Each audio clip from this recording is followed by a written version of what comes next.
Well, good evening and welcome to the e-commerce podcast. We are recording the show live. We record the podcast live every week and we are broadcasting live, hopefully on Facebook and YouTube. I'm just checking now and I can see my face, which is normally a good sign. So welcome wherever you are watching this. If you are watching live, you are more than welcome to join in the comments and let us know any questions that you've got for tonight's guest, which is a beautiful and very amazing lady called Lauren, who is going to be talking about ads and all creative things that we're going to get into. So you're definitely going to want to stick around for it, let me tell you. Now, the way this is going to work is, just so you know, we are going to get on to the interview in just a few seconds time, but because we're recording the podcast, because we record it live, I'm going to play another intro in just a few seconds time, and once I have done that, you'll hear it, you'll see it. I will introduce the guest and we'll get the guest on the show. It's just that we do a live recording of the podcast, so just so you know what's going on and how it is all working. Okay, so all of that said, and without further ado, I am gonna click a button on my computer here and I'll play the intro. I'll be back again in just a minute.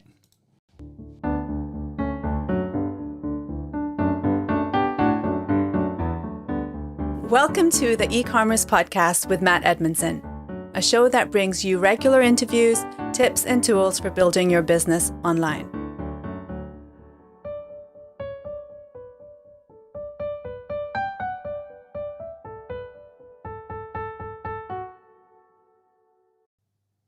Well, hello and welcome to the e-commerce podcast with me, your host, Matt Edmundson. Now, whether you are just starting out or whether you're a bit of a dinosaur like me and have been around e-commerce for a while, you're in the right place. This show is just for you because my goal is very simple. It's to help you grow your e-commerce and digital businesses. Now, how we do that? Well, every week I get to talk to amazing people from the world of e-commerce. In fact, just from the world full stop. All over the world we have guests joining us on the show, and I get to ask them all kinds of questions about what they know and how it's going to help us develop our own online business. I kind of try and have the conversation you would have if you got to sit down with them and just have, like, you know, a coffee in your favorite coffee shop, or a tea, you know, or whatever your tipple is. Anyway, that's how we kind of do it on the show. I kind of dig into their story, learn the principles that I can learn because, like you, I run e-commerce businesses and I am very, very keen to understand how to do it better and how to grow my own online businesses. So if you're listening to this and you like the show, I'd appreciate it if you could rate us on iTunes. It's always good to hear from folks. But if you're watching this on YouTube or on our Facebook channel, very, very welcome to you. If you're watching it live, you can join in the comments. But if you're watching the catch-up, you can, make sure you hit the subscribe button, make sure you hit the notifications and do all those kind of things so you can stay up to date with what's going on. Because like I say, every week we get to talk to amazing people. And this week is no exception, let me tell you. This week we are looking at creatives that drives the click-through. The clicks to your website, the clicks to your landing page. How do you do that, right? Now, if you're like me, as I know most of you are, the creative side is, well, let's just say it's a little bit tricky and possibly even a little bit scary. What do you say in your ad? How do you position it? What photographs do you use in your post? There are so many questions that are kind of left unanswered. Is this something that can be learned? Is it something that can be simplified? Because if I'm going to grasp it, if I'm going to do well with it, it needs to be simple, let me tell you. So we are going to dig into this. I get to chat with the amazing Lauren Schwartz today, who is a thought leader in creating profitable creatives. That's not easy to say. Who's a thought leader in creating profitable creative for those of us who run e-commerce businesses. Whoa, I made it. This is why it's always dangerous doing it live, right? And Lauren has got to work with some amazing companies. You should read her CV, right? The who's who she has worked with. In other words, she is just the right person we need to talk to about this topic. And I have been looking forward to this conversation. Let me tell you, since we did our pre-call, we always get talk to our guests before they come live on the show. And I remember the pre-call very well. And let me tell you, I am looking forward to this conversation. Now, before we get into it, let me just play for you a quick video from one of our guests, John Tilley, who was on the show a few weeks ago. Here's John.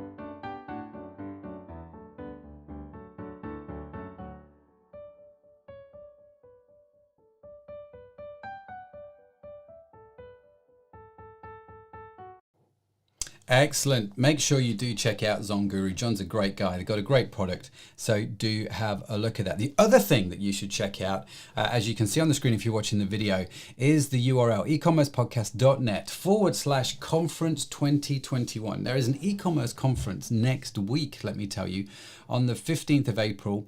And I'm on the panel along with people that have been on the show, like Chloe Thomas. We are going to be on the panel for the e-commerce conference 2021. You are not going to want to miss it, especially if you're in e-commerce. You're going to want to check that out. So check out that URL, ecommercepodcast.net/conference 2021, and you will be able to find out all the information about it. If you would like to go, I think we may have 1 or 2 free tickets left. So the first people that contact me about that could possibly get them if they've not already gone. I'm not promising anything. I'm just saying there's a few free tickets. If you want them, do get in touch and let me know. If, on the other hand, you still want to go and you can't get the free tickets, do come along. Check out that URL. Be great to see you. Be great to see you there. I'm looking forward to it. It's good to get in the conference thing again, isn't it, really? I'm quite enjoying this. Anyway. That's John, that's the conference. Back to our guest, Lauren. Now, you are definitely going to want to grab your notebooks, but if you can't, right, you're driving along, you're running around the park, listening to the podcast, wherever it is, you'll be pleased to know that all of the notes and links from today's show will be available as a free download, the transcript, everything. Just head on over to our website, ecommercepodcast.net/59 to download them. We'll put all of those on there for your convenience. No email address is required, all that sort of nonsense. Just head on to the website, check it out. So without further ado, let's bring on today's guest. I need to click my button. I have a push button pad here on my desk normally, and it's not working today. So I've the old fashioned way. So let's bring on today's guest, Lauren. How are you doing? Good. How are you? Yeah, good. It was all a bit of a chaotic beginning there. Not no mostly. Anyway, we made it in the end. Thank you for joining us. It's great to have you beaming in from sunny California to a very dark, kind of cool Liverpool on the other side of the Atlantic. It's funny, isn't it? The different time zones. You're having lunch. I've just eaten my dinner. It's kind of weird how that works. Yeah, it's actually gloomy here in California right now. It looks like it's actually going to rain.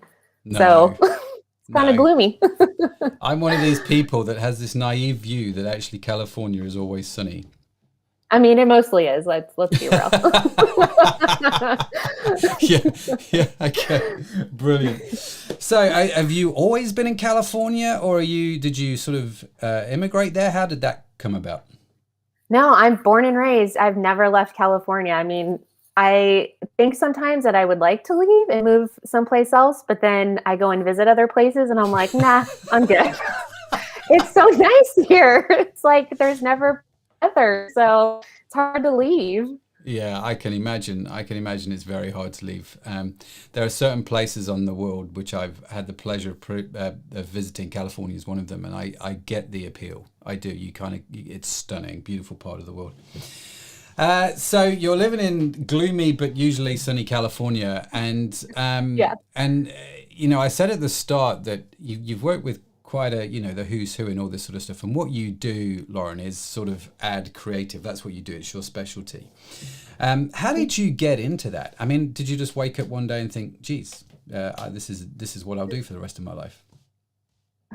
No, actually, it was a long road to get here. I have been in e-commerce for, over 15 years, doing pretty much everything from, emails, landing pages, products, actual design of products. And I, started working in social and just kind of fell in love with, figuring out kind of how, I can make products work and how I can, get people to purchase the products. And I started working at an agency about, a couple years ago and just really fell in love with it. Like, it was one of those things where it's kind of like a game to me, like really figuring out the Facebook algorithm and really figuring out how I can get people to click on my ads and how I can get people to purchase is really kind of what drives me, because it's really fun for me. Like, it's fun to kind of outbeat my old creative that I had already worked on for, previously. So Yeah, and I kind of just fell into it and really enjoyed it, and just, basically kind of went from there and decided that this was kind of my passion. So, yeah, I've been doing that for the last couple of years, and it's been going great. Wow. Okay. So it's funny how many people start their stories with, "It was a long road into it." It was an interesting journey along the way, and we kind of had a few turns and pivots, and we're kind of here. So you've ended up here in this I love that phrase, the game. It make an almost an amazing title, wouldn't it? The game of sort of the gamification of how to do ad creatives. And I like that approach of a game. I mean, do you approach it as a game because you like to win on things? Is it more because it's fun? Yes. It's more because I like to win. So I definitely have a very competitive spirit. And, it is for me just definitely, I want to win. I want to win for my creatives. Like, I want them to outbeat other creatives. And, at the end of the day, like, all the clients I work with, I mean, obviously you want to win for your clients. So that's, it's kind of just like that game of, okay, well, let's figure out how we can outbeat our last creatives that we launched, and, how can we win in your account? So yeah, for me, it's just because I am a very competitive person. So it's almost the ideal industry, isn't it? If you're quite competitive, it's like, right, I am taking on Facebook. I am like, yeah. I am David, Facebook is Goliath, and we are going to win this thing. It's kind of like, exactly. Yes. Your algorithm is not going to outsmart me. There is no way. Yeah. With all your might and billions. So it's just a really interesting outlook to have, isn't it? And I like that approach, actually. It's like, how do I win? How do I make this week better than last week on my ads and on my creative? So, okay, so let's get into this. So I'm listening to the show, right? And I run my e-commerce business, and I'm dabbling a little bit with Facebook ads. I'm doing some Facebook ads. I'm getting a bit of success. It's kind of a bit hit and miss. When you take on clients, or when you bring clients in, what are some of the key instant things you go, right, 95% of businesses struggle with this thing here. Let's talk about that. What would that be? Yeah, I mean, I think the biggest thing that people kind of get confused on is their features and their benefits. That's, I think, probably the biggest thing that I always see in accounts, where people try to make their features and their benefits the same thing. And really, it's two completely different things. The features of your product are what it actually does, like, how it works, how it functions. And the benefits of your product is what it actually does for that consumer. And so, how it, basically benefits their life. And I think a lot of times, when I do look at ad accounts and I do see their creatives, they try to, clients try to compile everything into one ad, and it's too much information. And I think a lot of people just get very overwhelmed, and, they see it and they're like, I don't understand what this product is. And then they just scroll right past it. So the biggest thing that I always tell any new client that I'm working with is, we need to break down what your features and your benefits are, and really nail those down and make them as simple as possible. So that's kind of the first thing that I start out with, is how can you explain your features and your benefits to me as if I were a child, and make them as clear to me as possible. And I think once you can kind of identify those and make them clear and simple, I think you will start to, like, your creatives to be in a much better place, and really start to kind of dial in what you're trying to sell to your audience, and what you're trying to actually tell them. Okay, so that's interesting. So to be honest with you, that's not the answer I was expecting. Which is fine, and actually quite fascinating. So the breaking down of features and benefits is super critical. The way you said it was, you need to break them down to a point a child can understand them. How do I go about doing that? Is there, what's the sort of the process there? Yeah, I mean, I think the biggest thing that I always try to tell them is, like I said, have your product, give it to someone who knows nothing about the brand. That, either it could be some, random or whoever, and just ask them, okay, how, like, do you like this product? How does it, how does it work for you?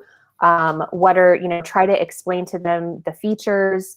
And basically, if you can explain that to them and break it down in a way when they will understand it, then I think for them, it's a little bit easier to try to pull that out of them. So like, if I'm talking to a stranger and they have no idea what this product is, and I'm explaining it to them, and then they look at me and they're like, okay, well, I still don't understand what this product is.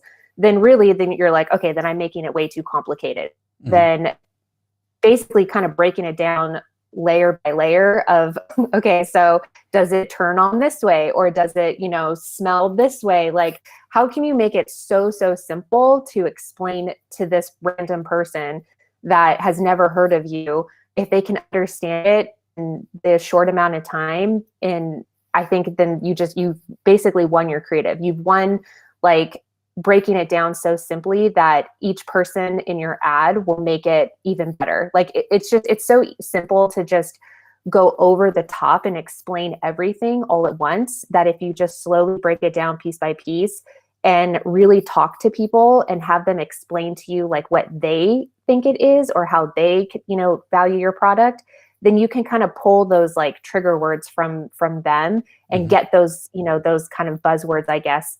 You can start to explain it in your creative and in your copy. Okay. Wow.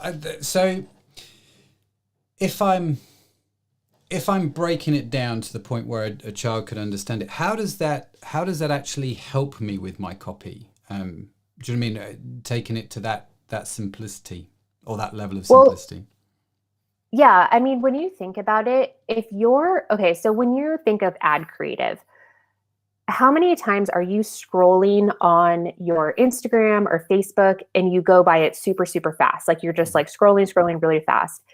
If I have this gigantic long paragraph that's in an actual text Facebook ad, 9 times out of 10, I'm not going to read that. I'm not going to even attempt to go through that. So if I break it down into, like, let's say 4 key points, I would probably read that. Or if I added that into the actual text overlay on the creative, I would read that and look at that faster than I would actually read an entire paragraph. I mean, really, at the end of the day, people don't like to read.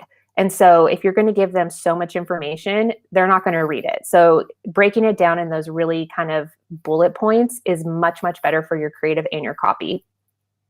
That's really interesting. I think for me also, there's the danger of assumed knowledge, isn't there? That because I've been around my product for so long, and I know that product inside out. Do you know what I mean? It's yeah. There's a level of knowledge that I have that I automatically assume everybody else has. Exactly. Yes, and I that's think not helpful. Yeah, and I think that's where most business owners struggle with, is because you're so close to the product that a lot of times it's like, I know this product like the back of my hand, but everybody else in the world does not know your product as well as you do. So that's why you have to break it down so simply that someone can understand it so quickly. That's really, really powerful. That's really good. I like that. So go find somebody you don't know and ask them to explain it for you. This is exactly. Why, it's really good. I mean, one of the things that I do on a regular basis is I will look at Amazon reviews of products that we sell, or similar products that we sell, because the way the customer writes about them in the reviews often is surprising. Do you know what I mean? What they got out of it, the benefit that they've sort of received from that product, it's not necessarily what I would have predicted, and so that idea of giving it somebody else to read, I really like to explain, I think is actually quite is brilliant. No, it's very, very good. Okay, so I've broken my product down into sort of its features and benefits. I'm understanding my product much more clearly. I'm understanding, if I can just pull it out of what you've just said, that when it comes to using ads, long text ads, let's condense that down because people don't like to read. So what should I be doing with that text based on what I know about my features and benefits? Yeah. So a lot of times, instead of having those large paragraphs on the Facebook text, incorporate the key points into your ad creative. So again, people don't like to read. They would much rather look at an image or a video that kind of breaks everything down. So if you have a product and you want to kind of explain those things within your video and explain those features and benefits, you can do the same thing with text overlay in having those bulleted points, having user generated content where people can kind of pull out those, snippets for you, basically making it more interesting so that, again, you're not having to read this long paragraph.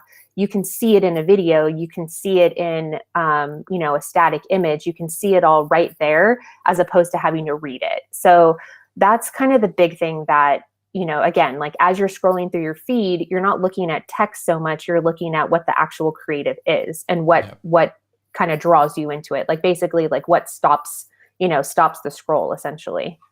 So is it the actual image or video that you use that kind of stops the scroll? And then I might read the sort of line of text above it once I've paused. Yep, exactly. Is the primary purpose, and I don't know if I'm wording this the right way. So if I'm being a plonker, just tell me I'm being stupid. But is the idea then of that creative, its primary purpose is to stop the scroll, or have you got something else in mind with that creative? Yeah. So your first thing to do is to get them to stop them scrolling. And then the second part is how can I continue to have them watch my video? So again, that's my biggest thing that I have to work with on a daily basis is that I have to get people to watch my ad creatives longer than 3 seconds. I mean, people's attention span is like second, 2 seconds, and then they go past it. If I can get you watching my creatives 4+ seconds, then I've at least done my job where I've got you interested in the product enough for you to either want to click to my landing page or, essentially you've at least stopped long enough where you would get served another ad that I can, again, start to give you more information. So yeah, essentially what you're trying to do is to get them to stop the scroll and to, engage more within your video to want to get them to click. That's really fascinating. The reason I keep looking down, by the way, in case you don't know, I have my notebook. I'm a pen and paper kind of guy, so I'm busy scrolling and making all kinds of notes as we go along. So no, that's really interesting. So the ad has to stop the scroll, and then you've got to get them. It's interesting how, and again, correct me if I'm wrong here, the way you're defining at least the first level of success is, 1, you've stopped the scroll, and 2, you've watched the video for 4 seconds or more, or anything over 3 seconds, right? They're pretty, I mean, in terms of success criteria, 3 seconds, it's not a long old period of time, but obviously a lot of people are watching it for less than 3 seconds. Yeah. And if I'm honest, 3 seconds scares me, right? So if I'm creating my own ads, I'm like, how in the world do I communicate something within 3 seconds that gets them interested, right? I mean, that's I'm I'm looking at that's where the game comes in. Yeah. Okay. This is where the game is afoot, to quote Sherlock Holmes. Yes. So this is where the game comes in. So okay, well, let's talk about then what sort of creative works well at stopping people's scroll.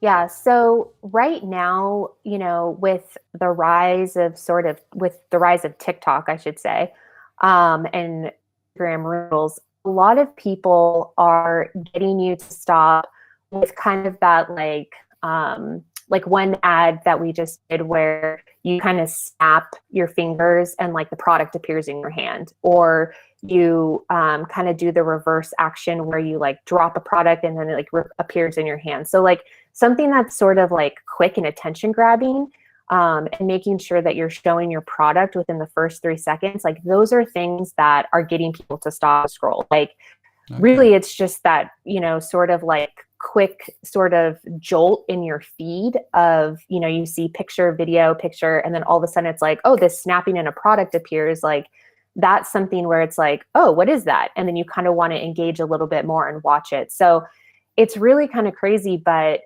TikTok has been a huge influence for me lately with just really seeing what TikTok creators are doing, and basically kind of replicating those trends into advertising, because really at the end of the day, they know how to get your attention quickly. So I've really been kind of leaning into that sort of TikTok trend and really just amplifying my ads that way. Wow. Okay. So that's a good tip right there. Start watching TikTok. I'm going to tell my wife, why are you on yet another social media channel? Well, it's research. It's research. I'm learning how to get to stop the scroll.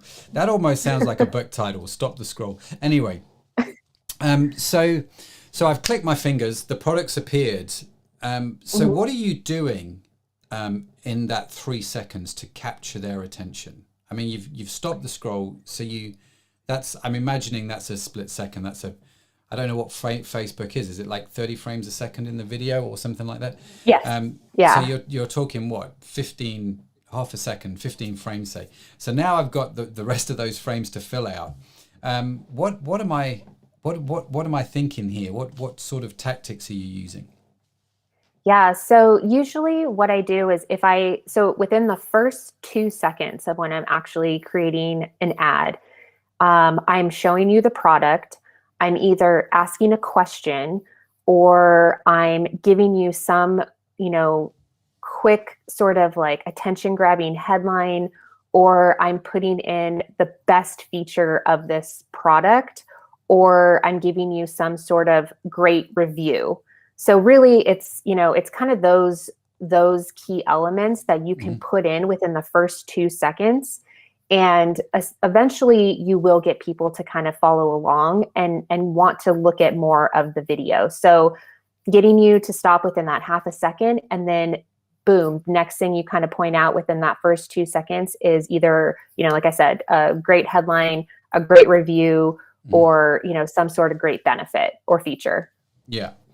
So I noted 4 things here, Lauren. Asking questions, attention grabbing headlines, the best feature or benefit, or a customer review. So I've got those 4 things. Are you building then ads for each one of those 4 things and testing which one pulls, or are you just kind of using the force, knowing full well which one's going to work best for your audience? Yeah, again, I think it kind of depends on like the brand. If I've been working with you for a while, I know what's going to work in the account we just kind of seen. But if it's a brand new client, then yes, I'm definitely taking all 4 of those and testing those in a creative campaign to really see which one gets people to click faster. And then basically taking those learnings and kind of building off of those and expanding on those. Okay, that's really interesting. Now, so here's a question for you. So far, we're about 3 seconds in, right? How long are these videos that you do typically for your ad creatives? Are they 3 seconds and that's it? Or are they like 4 minutes? I mean, how long are they normally? Yeah, so it's actually kind of crazy. Last year in 2020, 15 seconds was the sweet spot. Usually like I wouldn't go past 15 seconds. But again, because of TikTok and everyone wanting to get the information so fast, I'm actually doing creatives now that are 6 to 10 seconds. So you really have to like drive that point home in less than 15 seconds now. So people's attention span just is not there anymore. Wow. And they know that they're going to get served, a remarketing ad eventually. So yeah, it's a pretty short time frame for sure. So the time, it sounds like, is getting smaller and smaller and smaller, right? So yes. you've got to make that time count more and more and more. You've got to be less lazy with each of those frames. But I mean, down to 6 seconds from 15, that's quite fascinating, isn't it? How that's working. And do you think it's going to carry on shrinking? I mean, obviously there's going to come a point where it doesn't make sense to shrink any further, but do you think there's still going to shave a few seconds off yet? I mean, gosh, I hope not, because 6 seconds is already so short as it is. I mean, if we got down to like 4, like, geez, I don't even know what I would serve you anymore. But yeah, I mean, I hope it doesn't get down there, but I do think 6 seconds is going to be kind of where we're staying for a while. But I will say that I think, you know, as you kind of go more into like your, you know, prospecting and remarketing, I do tend to make my remarketing videos a little bit longer. Again, 15, 20 seconds, to get more information out there. Because again, like I did, you know, you do stop the scroll, you do get them to click, but then again, you're going to continue to serve them ads. And so that's kind of where you can get more into like your 15-second videos, kind of as you serve more ads to them. Okay, so I want to get into that much more, but let me ask you a quick question first. How long does it take you, right? And this is the reason I'm asking this is for all the guys and girls out there running e-commerce businesses that have people do creative for them. How long does it take you to create a 6-second ad? Sometimes it could take me up to an hour to create a 6-second ad. So be nice to your creatives. You're like, it's 6 seconds. Why have I got a bill for this for 6 seconds? But the shorter it gets, and I've noticed this actually, having done a lot of public speaking in my lifetime. Public speaking is getting shorter and shorter and shorter. And so it used to be you talk for, you know, an hour, and then it became half an hour, and then TED came along and it was 18 minutes. And now it's like 13. And it's kind of like, I find that the preparation to talk for 13 minutes is so much more than the preparation you need to talk for 30. Yeah. Do you know what I mean? It takes a lot more intentionality. It takes a lot more thinking through. What am I going to actually say?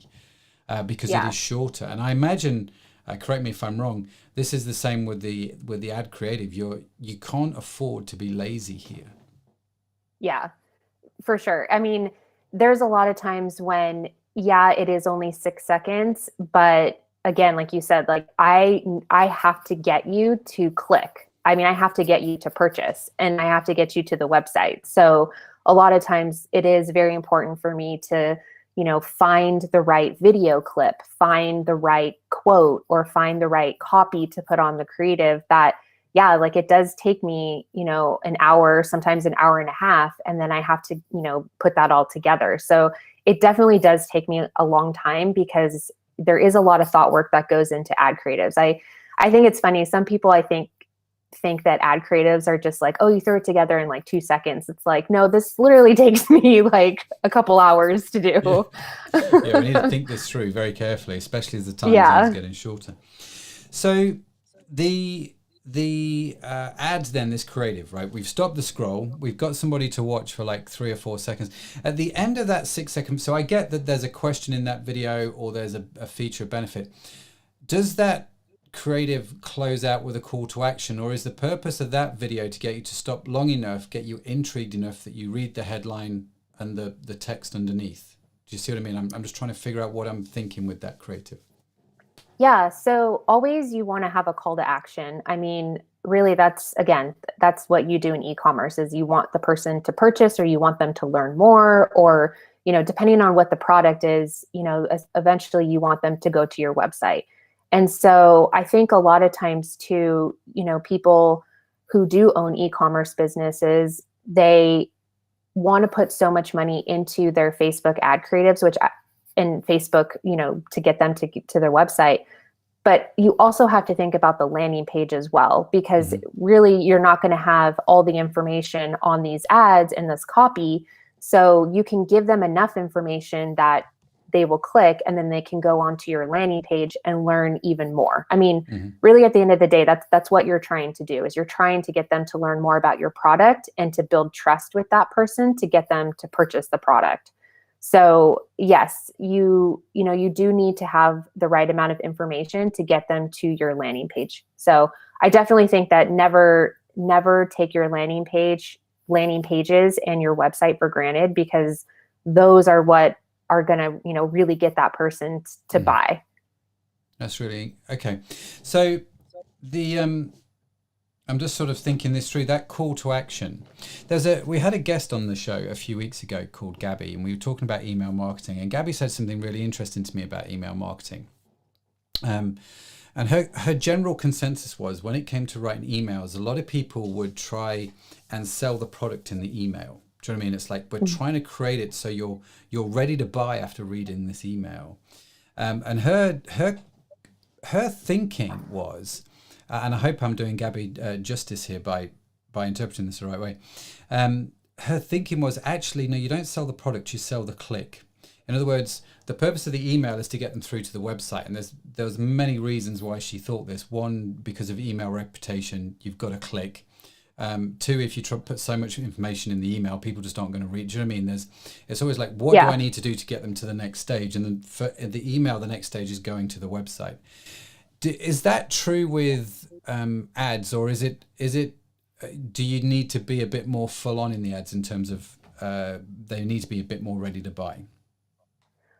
I mean, again, I think it depends on the product, but I do agree with Gabby's approach is that, yes, like you are selling the click because you want to get them to your website. And again, that's where I, really try to stress to people who I work with is that make sure you're giving good landing pages, really have information on there that people can research themselves and understand more about your product, because I'm only going to get you so far in advertising by getting people to your site. But if you don't do the rest of the job and fill out the information on your landing page, then really you're not doing yourself justice by paying for Facebook, because really at the end of the day, like you have to sell the product on your website. So yes, like you are selling that click of getting those people to the landing pages. Okay, that's good to know. So what are you writing in those 2 lines of text above the creative? I'm kind of curious there. What sort of things do we need to be thinking about? Yeah, so it's funny, some of the stuff that has been working really well is like, I do a lot of skincare, hair products, stuff like that. And it's really like the holy grail of, or the best product, ever, or stuff like that. Like that kind of stuff, like really resonates with people, and it always gets people to kind of stop. The Holy Grail has really been working a lot in skincare lately. I think I use really that interesting. on almost everything. Is that because we're coming up to Easter? Is there I have no idea. Honestly, I don't know, but it works for some reason. So, but yeah, stuff like that really, gets people to stop. And, just kind of asking questions. There's a product I work with where it's a journaling product, and a lot of people don't understand what it actually does, how it benefits you. And so really their main thing is, it's kind of one of those questions of, how is this going to help me? So it's kind of like the best self-help product, or like the best creative self-help product. Like something like that, where it's, people are like, oh, like it's a creative self-help. Like, I don't understand what that means. And then they kind of want to dive more into like what that actually means. So kind of trying to find those sort of terms where you kind of like scratch your head and go, well, I don't understand what that means. So let me kind of dive more into this, It's kind of those sort of headlines that I think people kind of resonate more with, because they just don't understand. And it's that kind of curiosity that piques people to get them to want to, dive further in. Well, that's really fascinating, because you've instantly created a juxtaposition between what you said right at the start, which is you need to be able to explain it to a child. You need that clarity. But now we're kind of like, actually, you need that clarity, but you also need to create a level of intrigue that wants them to find out more. Yeah. It's, again, that's where the game comes in. Like, you just never know, like, what is going to resonate. Like, again, sometimes it is drawing out those quick features and benefits, making it very clear. And then it is kind of that sort of like, oh, well, what is that like curiosity type of, creative. But again, like, I think that's where Facebook is so great, is that you can have sort of those bulleted points in the text copy of Facebook, but then you can also ask the question in your creative. And so it's kind of like you're kind of getting both in one, if that makes sense. Like you're kind of getting that intrigue with the creative, but then you're also kind of answering some of those questions in the text copy, or vice versa. You know, it's one of those things where, like, I think that's kind of the great thing about Facebook and working in advertising is that you can kind of level everything in and make it interesting. And then you kind of have this like whole compiled ad where you want to know more, basically. That's really, yeah, I'm fascinated with this whole topic. If I back up maybe 10, 15 minutes, one of the things that you mentioned was, somebody's going to watch this for like 3 or 4 seconds, and then you're going to retarget them. You're going to remarket to them. You're going to show them another ad.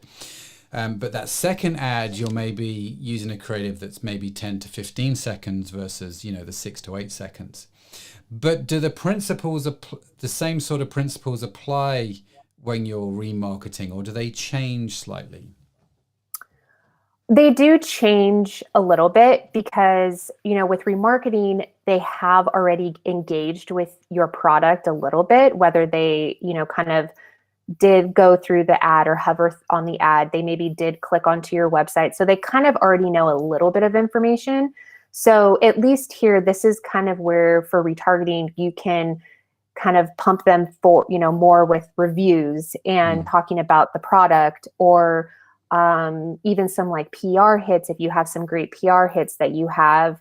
And again, just really kind of diving more into the features and the benefits, really giving the value props of kind of what your product is, just giving them more information basically about what the product is. So it is a little bit different with remarketing because they already kind of engaged a little bit and they already kind of know about your product.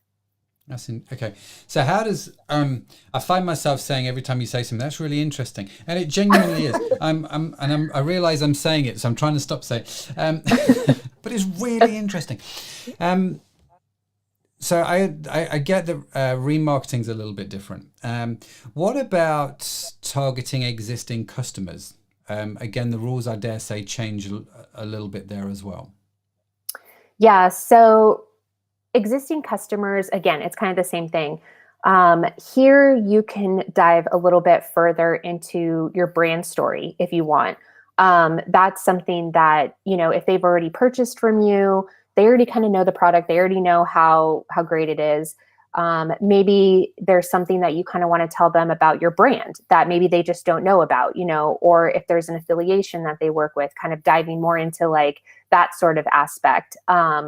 And again, that's kind of where you can start to do more of like your sale targeting as well. So like if you have flash sales, that's where you kind of want to go into your existing audience because you already know they're going to purchase from you. So let's give them this great flash sale, or, whatever sort of sale you're kind of targeting, just because at that point they are going to purchase again and they are going to, fill up on whatever product you're selling them. I do like to say I don't like adding sale into prospecting because really I feel like if you bombard a new customer with sales, they're always going to expect that sort of sale messaging. And it's really bad to kind of get people into your bucket, starting off with a sale. So I really try not to, push sales at the beginning. That's definitely more into your existing audience for sure. No, it's super wise. I concur. Definitely concur. Avoid using sales to get in new customers. It creates the wrong expectations going forward. But you can add value, but definitely don't take money off. Is my theory. No, I like that. So and I guess we've talked predominantly about Facebook. Do the rules apply for Instagram the same as Facebook, or is there some different theology for Instagram? Yeah, there is definitely with, Instagram user generated content is, that's obviously the biggest thing. As you're going through your stories, again, you don't really want to look like you're being sold to. You want to look like someone just posted it as a story and they're talking about this product. So that definitely is where user generated content comes in, is because it's so great for Instagram. And it's just one of those things where you're like, oh, you just think it's another story on your feed. That's okay. So do you find then that ads for Instagram stories are more effective than ads for Instagram posts?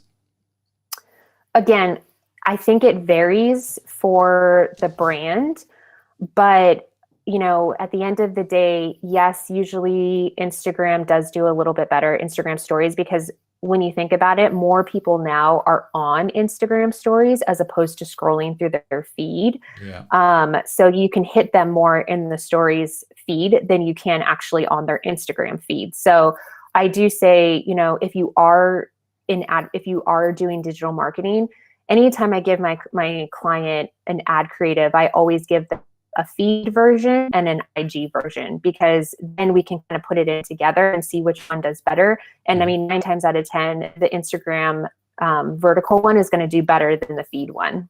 It's just how it works. Yeah, I totally get that. I just thought it was me. I rarely scroll down my Instagram feed anymore. I've just got so used to just tapping on the stories or just swiping. Oh, you're boring. Yeah. I can see the power of that. I'm just rapidly trying to think through my head the last time I clicked on an ad in either my Facebook or Instagram feed, what it was that caught my attention. What I need to do is start making a note of the things which capture my attention and why they actually capture my attention. I think I'm the easiest person to sell to in some respects, but on the Facebook feed, so you've got your ad creative on the Facebook feed. As we've been talking, in my head, this creative has been square in shape. And you've just mentioned for the Instagram stories, like the portrait version, or the vertical format as it's becoming trendily known as. Yeah. Is that right? Have I know what's in my head, but I want to make sure that what's in my head is correct. Yes, that is correct. Yeah. Okay. Yeah. So you have the square version, and then the portrait version or vertical version. Yeah. All ad creatives. I'm old school. I still call it portrait and landscape. So the video, I'm picturing it in my head, the clicking of the fingers, the product appearing, the quote or the question, 4 seconds, click to learn more, and the so on and so forth. Music, not music. Is this video quiet? Is there people talking? How do you see that working? Yeah, so I do always add music, but it is a pretty known statistic that about 80% of people don't actually have their sound on. So anytime you do have any sort of talking, anything, always make sure you caption your videos, because a lot of times I do see some pretty large brands that have, this great video that they've produced, or this like great UGC, and they don't have any sort of captions on there. Mm-hmm. And then when you actually click on it to hear the sound, there's so much great information that you're like, oh, well, I don't even know what you're talking about. It's just some random person talking. So I always, make sure to caption any sort of video.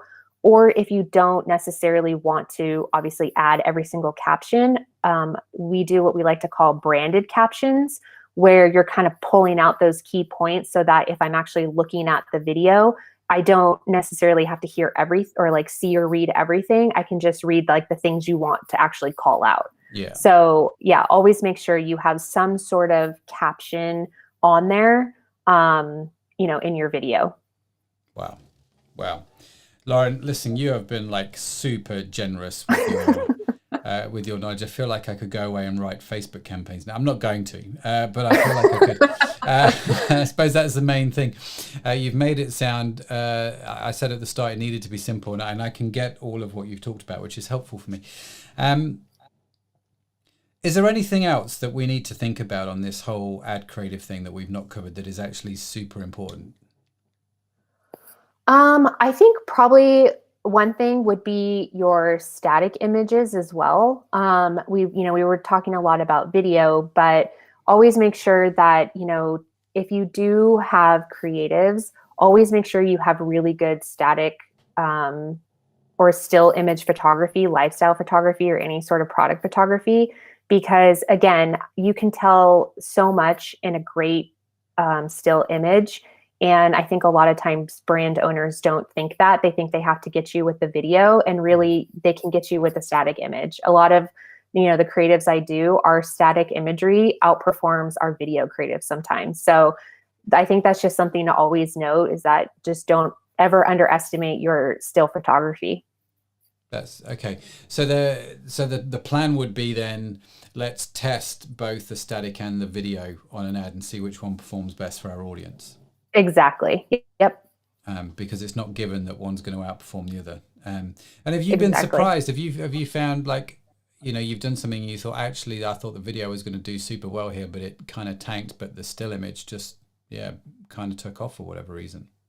Oh yeah, that happens all the time. Sometimes it's really frustrating because I spent so much time on this like video, and then this still image like outperforms for like months. It's really annoying sometimes. You're like, what? If only my crystal ball would have been working ahead of time. I could have predicted this. Yeah. Okay.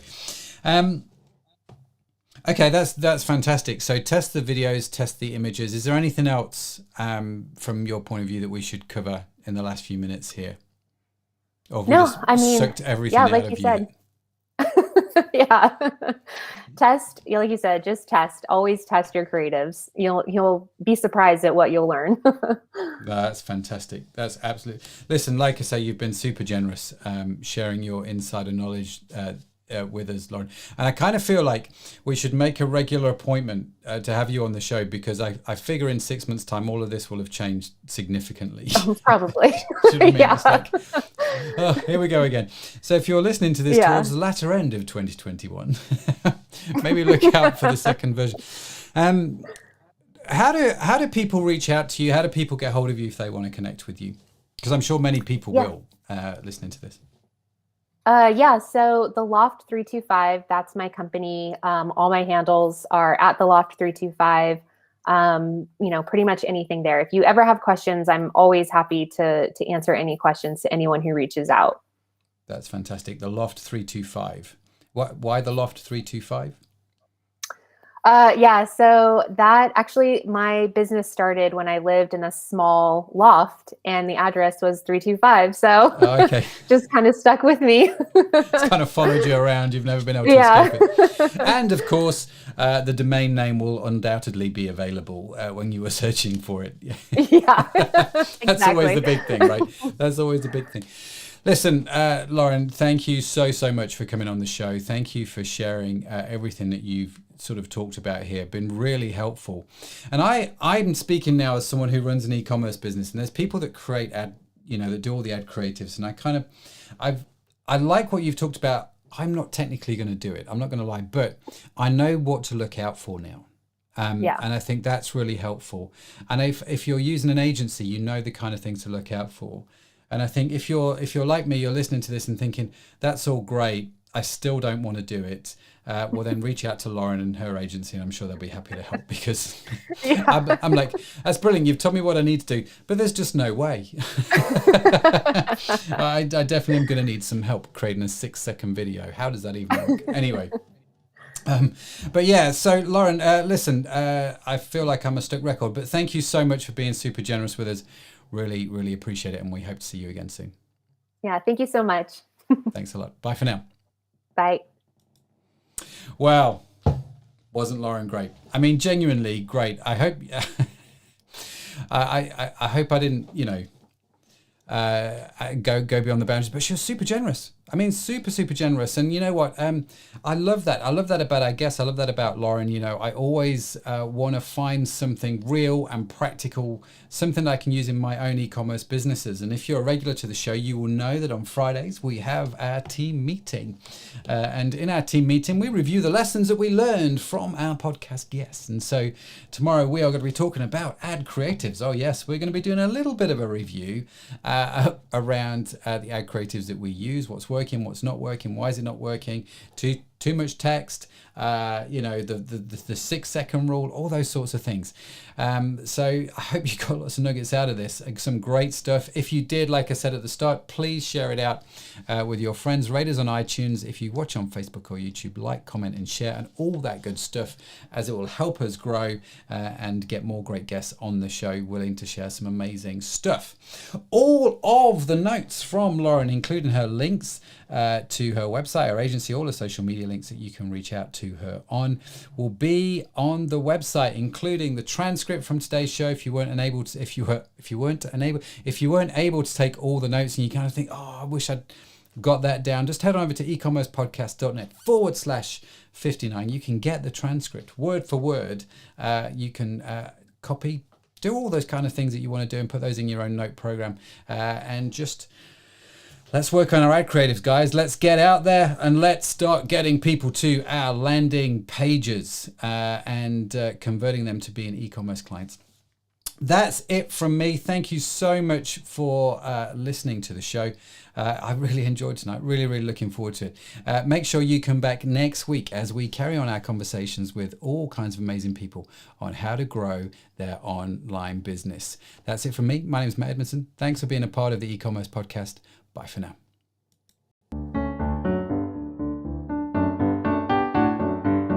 You've been listening to the e-commerce podcast with Matt Edmundson. Join us next time for more interviews, tips, and tools for building your business online.